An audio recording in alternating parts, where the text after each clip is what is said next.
নমস্কার বন্ধুরা, welcome to Tinni unplugged. আমি তোমাদের সঙ্গে তিন্নি। তো শ্রাবণ মাসের শেষ সোমবারের গঙ্গা স্নানের অভিজ্ঞতাটা তোমাদের সঙ্গে শেয়ার করি। গঙ্গা স্নান করার পর একটা খিদে তো পাই স্বাভাবিক।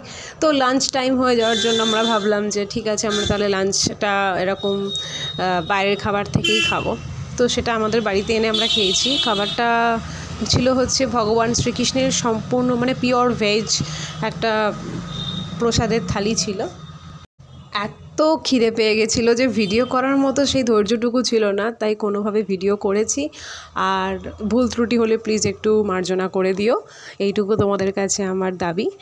আর তারপরে তো ছিল বেশ সুন্দর সুন্দর কিছু আইটেম, ভাত, মুগের ডাল, একটা সবজি ছিল, তারপরে ছিল ধোকার ডালনা, ঠিক আছে, তারপর চাটনি ছিল, পায়েস ছিল। খুব ভালো লেগেছে খাবারটা খেতে। আর একটা যে সবজিটা ছিল যেটা বললাম, ওটা আলু পটলের একটা রসা ছিল, খুব সুন্দর অথেন্টিক টেস্ট, খুব ভালো লেগেছে খেয়ে।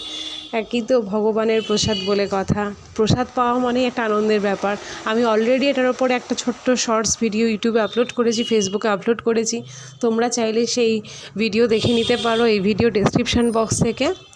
আরও অনেক ভিডিও আনার প্ল্যান, পরিকল্পনা সব চলছে, তোমরা শুধু পাশে থেকো। আজকের ভিডিওটা প্রায় শেষের দিকে। ভিডিওটা ভালো লাগলে অবশ্যই লাইক, কমেন্ট, শেয়ার এবং যে কোনো ধরনের ব্লগ রিভিউ আর ইউটিউব শর্টস দেখার জন্য অবশ্যই সাবস্ক্রাইব আর ফলো করো Facebook page Tinni আনপ্লাগডকে।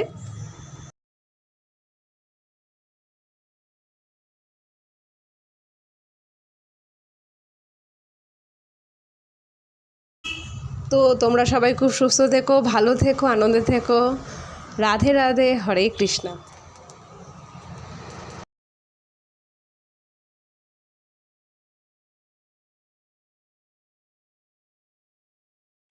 Thanks for watching Tinni unplugged.